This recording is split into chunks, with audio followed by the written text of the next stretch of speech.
Morning. If you would, turn to Romans chapter 7. And we've been gone for a couple of weeks, so I put up the last slide that we were going through 3 weeks ago. But this is really where Paul, once again, is going through and trying to help the Jews who are new back to this particular Christian group understand their role within this New Testament church. And one of the things he's really harping on and will personalize as we get into Romans chapter 7 is the role the law plays in the New Testament church. And obviously, if you read through most of Paul's New Testament letters, there's a constant struggle that goes on in the New Testament church between the role of the Old Testament and the New Testament church, especially as it relates to what is required of the Gentiles. It was always a source of controversy. It was always a source of continuing debate, but also friction between the Jews and the Gentiles. And as I always like to remind everyone, remember the Gentiles ran this church in isolation from the Jews for 7 years. And there were multiple churches. They were most likely house churches. But there were no Jews around to tell them what they should and shouldn't do for a long period of time. And now, so that makes them a relatively unique Christian church at the time of, the people who had the legacy of God weren't around. So the kids like to now think of Romans as the place where they got to run the church and you all went away for 5 to 7 years. So you were the ones coming back telling them all the things they were doing wrong. So they wanted you to get comfortable with their church. So that's how they've remembered Romans. And so if any of you have kids that were in the high school class, they will remember that. So as we get into Paul's lead up into Romans chapter 7, as he uses a number of examples to talk about the role of the Old Testament. And when we ended last I guess 3 weeks ago, he used the analogy of slavery. He starts out chapter 7 with staying on the same topic, using the illustration of marriage. So as we start with Romans chapter 7 and verse 1. Do you not know, brothers, for I am speaking to men who know the law. And that would mean very specifically, Paul is writing this specifically to the Jews. The Gentiles would not be that familiar with the law. That the law has authority over a man only as long as he lives. For example, by law, a married woman is bound to her husband as long as he is alive. But if her husband dies, she is released from the law of marriage.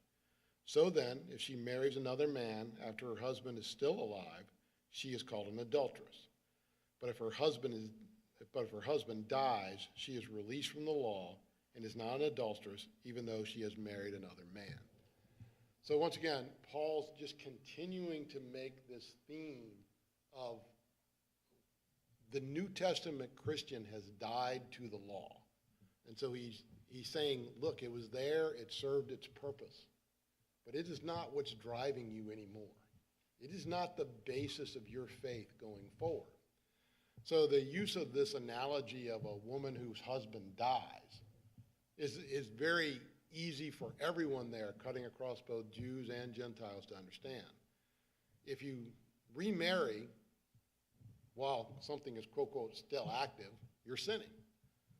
In this case, if you're still married and you remarry, there's consequences. Paul's point is the law is done away with.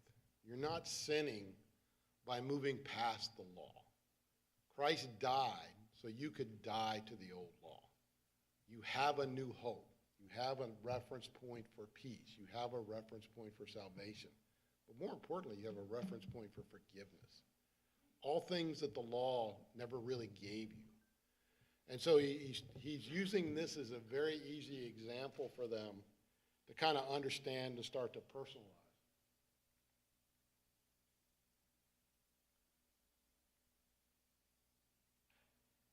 As he goes through this, he very clearly states that grace was not a component of the old law.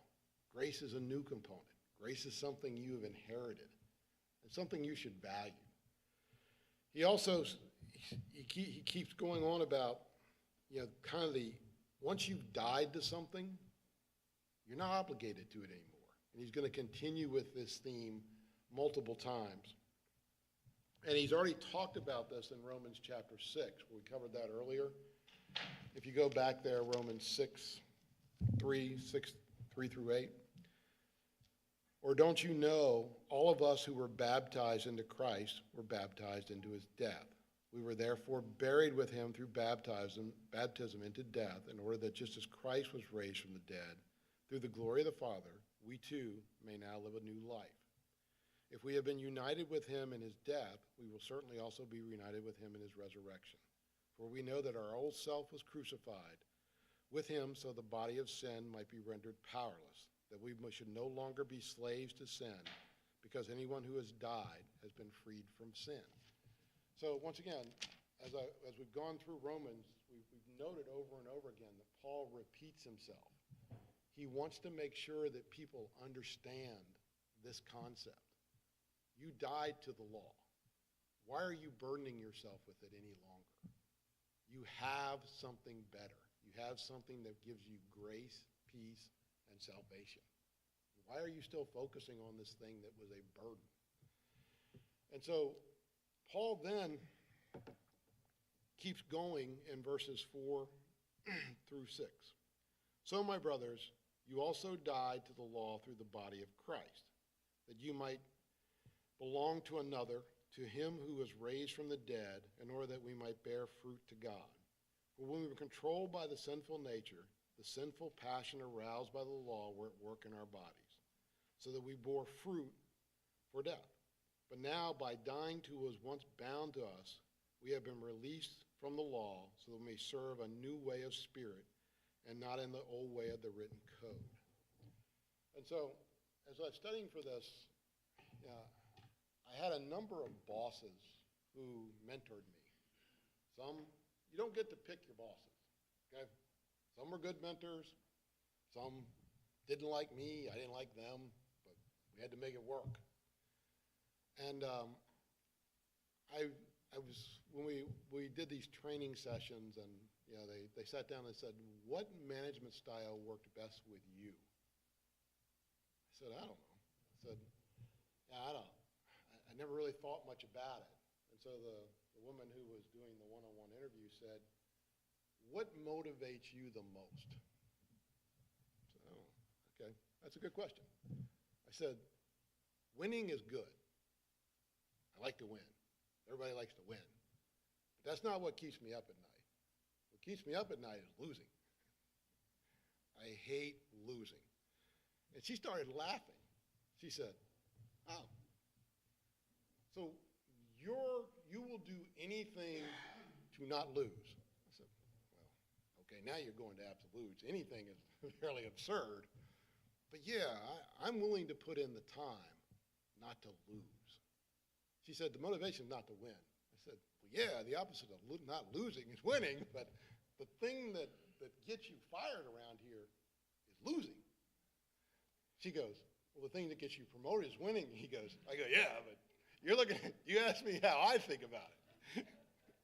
And she started laughing, and she goes, so how would someone manage someone like you? I said, I don't know. I said, you've talked to all my bosses. What did they say? And she said, your most recent boss said, and I quote, if you leave him alone, his fear of failure would make sure all you have to do is keep him between the rails. I said, brilliant man. He goes, yeah. She goes, the other bosses that you had said the same thing, but differently, saying they tried to help you, and you didn't want their help. I said, well, that's fair. I don't really like people swimming in my pool. And they go, okay, so being intimately involved in what you're doing is not good with you. I go, no, if you want to put me in charge and leave me alone. Just give me the rules, and I'll play by them, and I'll take the consequences. And as we are studying this, that's what they're saying here. The old law was just a bunch of rules that Basically, so in my example of my boss, he would say, Jeff, so if Dan's my boss, here are the 15 things you can't do. And I'd be looking at Dan like, would you please just go away? I know what I can't do. I need you to help me figure out what I need to do. And Paul's saying the same thing about the old law. The old law just kind of buried people. Here's the 18 things you can't do. And then the Pharisees on top of that added 2,000 prescriptions to the 8 things that you couldn't do. So the old law weighed you down with this consequence of every morning you had to wake up from God's law and then everything the Pharisees added. And it was just this tremendous weight that was just a burden. You didn't have grace, you didn't have salvation, and you didn't have forgiveness. You just had rules. And Paul's asking the people in the Romans church, why do you want to continue to do that? I'm trying to tell you there's something better. And that's his whole point here. And then Paul does something that's very interesting from this point forward. He's now going to personalize it. So Paul has this unique perspective on the law. He was trained in it. He was an authority figure in it. He believed in it. And he let his life be dictated by his interpretation of the law. So now in Romans, he's going to make it personal. He's going to move from we to us to I. And I'm going to give you my take on Romans 7 going forward. The commentaries I read suggest one of 2 points of view to read with the rest of Romans 7. Paul was talking about his current struggles as a Christian, or Paul is talking about his life before his conversion. I am strongly in the latter camp.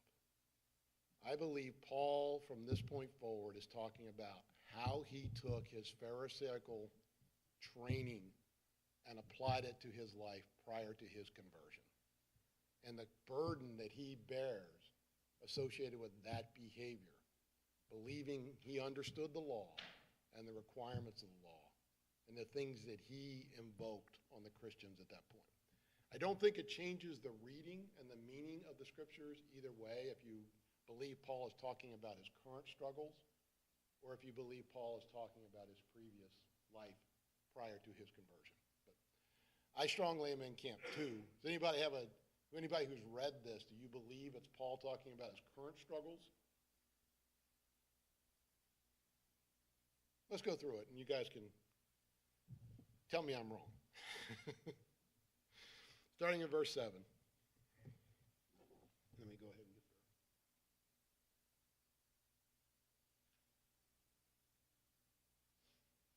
there. What shall we say then? Is the law sinful? Certainly not. Indeed, I would not have known what sin was except through the law. For I would not have known what it was to covet if the law did not say, do not covet. But sin, seizing the opportunities afforded by the commandments, produced in me every kind of covetous desire. For apart from the law, sin is dead. Once alive apart from the law, but when the commandment came, sin sprang and I died. I found that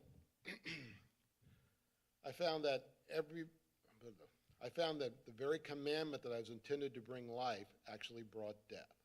For sin, seizing the opportunity afforded by the commandment, deceived me, and through the commandment put me to death. So then the law is holy, and the commandment is holy, righteous and good. But that which is good then became death to me. By no means, but in order for the sin might be recognized as sin, it produced death in me through what was good, so that through the commandment, sin might become utterly sinful. So Paul's language here is highly confusing. The way he kind of writes it makes it a little bit kind of tedious to get his point. But once again, if you take my perspective, and Paul now is talking about himself,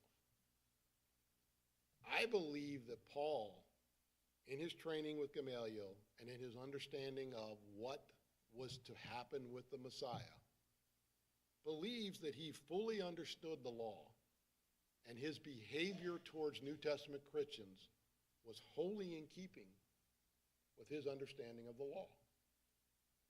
He did not do what he did in bad faith. He did not do what he did out of a misunderstanding, in his view, at the time of the old law. He knew what the Pharisees had taught him. He knew the Messiah was going to come. There was going to be a 2,000-year reign, and this person that they were pointing out as the Christ can't be the Christ. There's no way he's the Christ. That is not what we were told. That is not what the law says. That is not what the scriptures say. And Paul's point here is, when you are utterly lacking in understanding of what the law meant, it leads to sin. You think you understand what it is you are supposed to do, but it more fully than anything he could have ever done led him to sin. And he didn't recognize it. He had no way of recognizing it. He and the Pharisees had transformed the law, even though it was good, into something that was utterly sinful in their behavior towards it. And Paul owns that. And in all of his writings throughout the New Testament, he owns how he interpreted the Old Testament to his own sin. And so Paul is trying to take this personal experience and finally get the Jews that he's writing to understand. Stop hanging on to this. The concepts of right and wrong still apply, but it's not who you are. This new covenant that you've given is more about what you do to serve and fulfill God's request in your life than keeping a bunch of laws. You've now been asked to take on Christ, and in your behavior and in your actions to demonstrate the fruits of the Spirit. Stop worrying about all these laws. If you're focused on serving God and doing and using the fruits of the Spirit to further his kingdom, you'll find that these rules don't necessarily get in the way quite so much.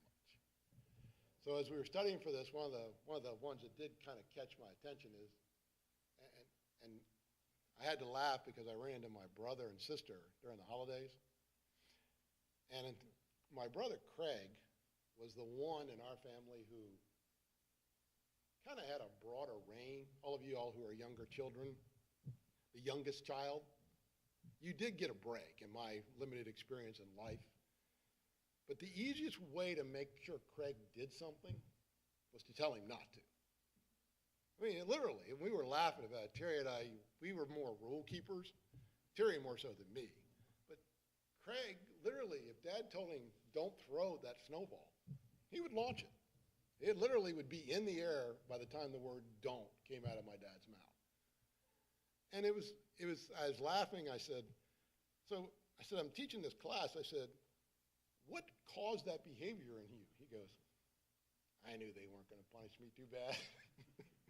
He said the joy of breaking the law was actually more fulfilling than the punishment. And Terry just started laughing, and she goes, you never got punished, ever.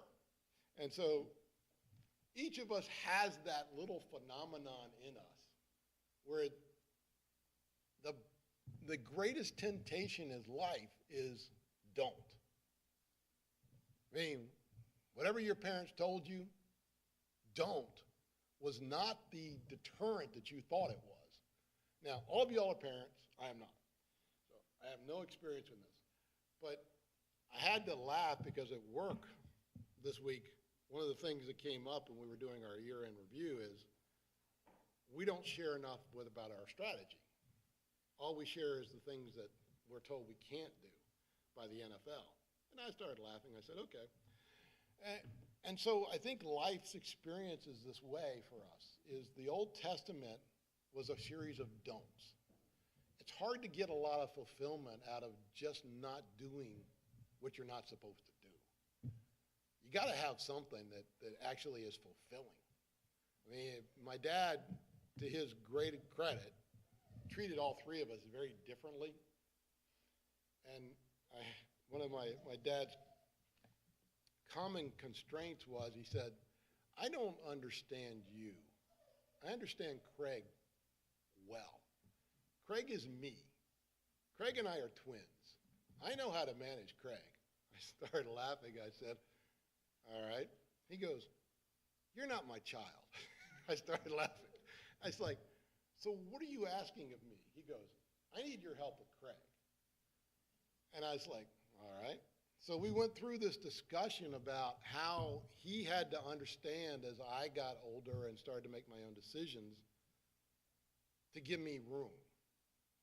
And by doing the same with Craig, it was boomeranging back because Craig was acting the same way he acted. My dad got in trouble a lot as he was going through his military career.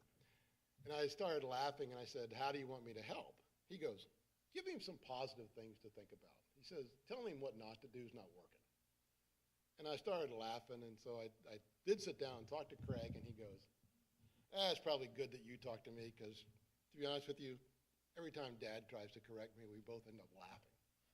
It's like, okay. And you have to know my mom in this dynamic. So every family has their own dynamic, but my mom finds none of this humorous. None. So Paul's saying the same thing here. You've got a whole series of things that are weighing you down. Understand the gift that you're being given.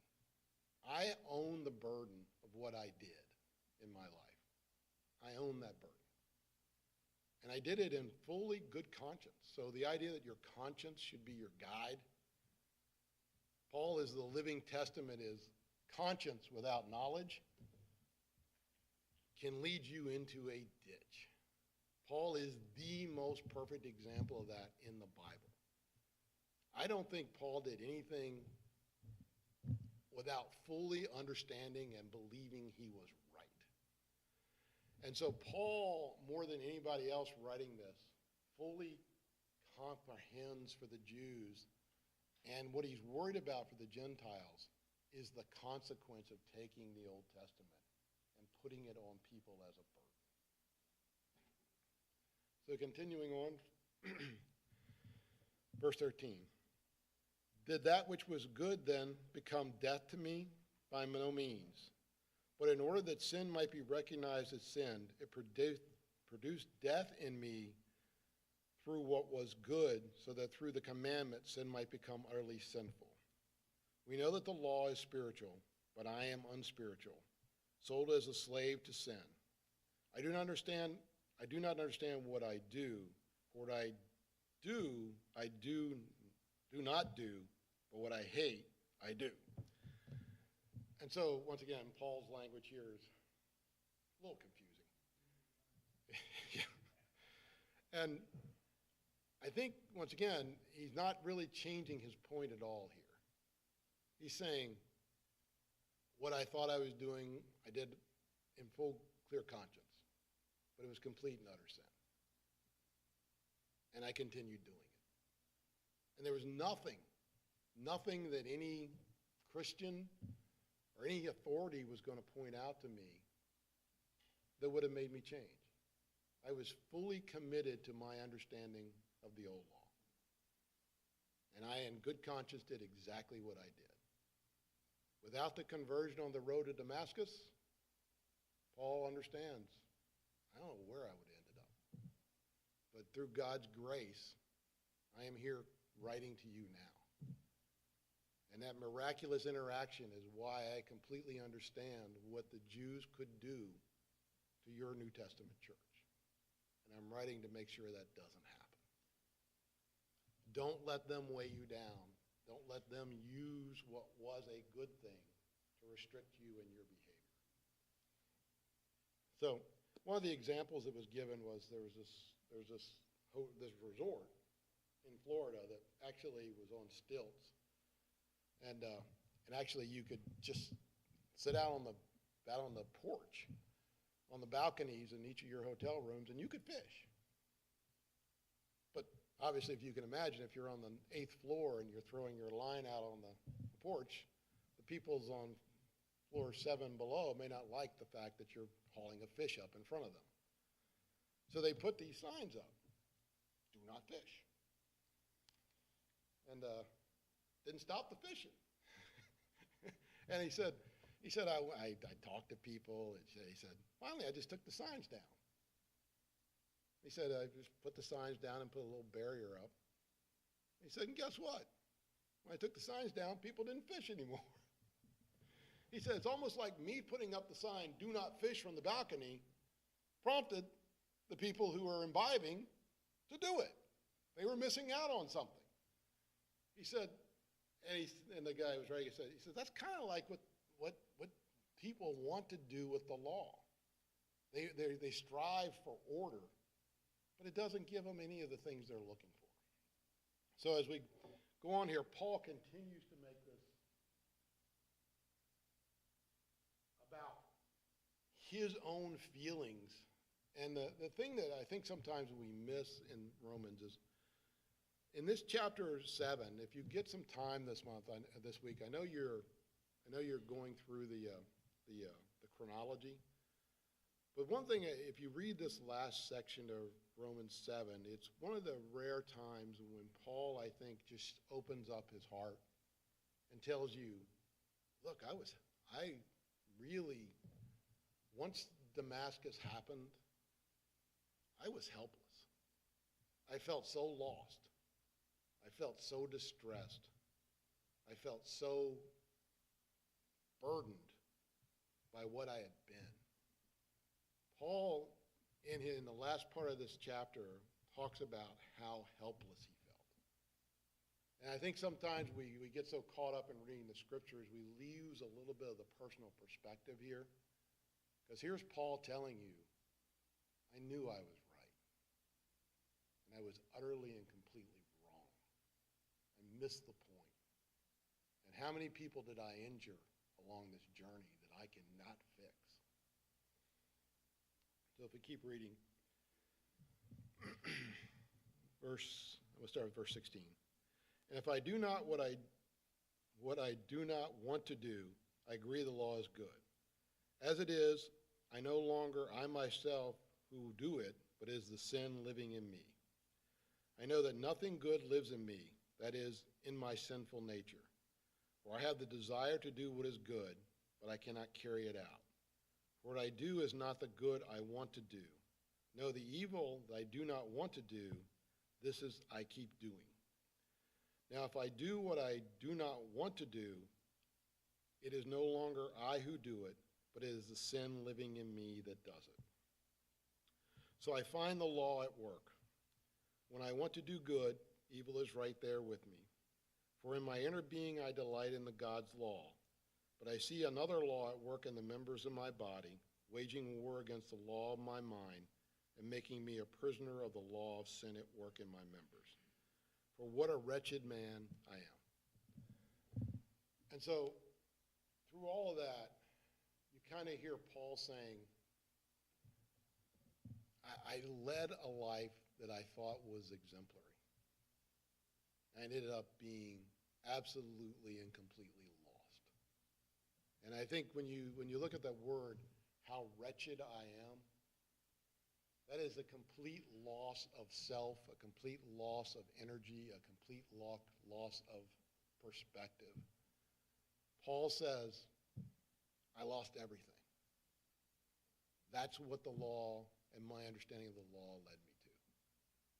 Don't put this on anybody else. This is not what we're asking for in the New Testament church. And I like the way Paul here uses himself to finally bring this message home to the Jews. And basically Paul's saying, I was a more educated, a more well-versed Jew than you'll ever be. And trust me, all it did was make me wretched. Don't burden that on yourself or the rest of this congregation. Any questions or comments? We'll pick up with chapter 8 next week.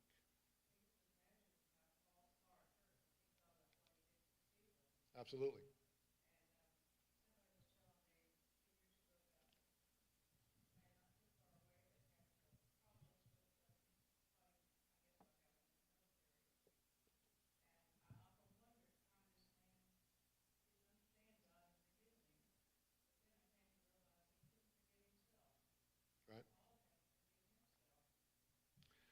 Yeah, and one of the, in keeping with that, the thing I've always recognized about Peter and Judas was one forgave himself, the other one didn't. What would Judas's life have been if he'd have forgiven himself and dedicated his life to Christ? Peter did. Appreciate the comment. Any other comments? Thank you.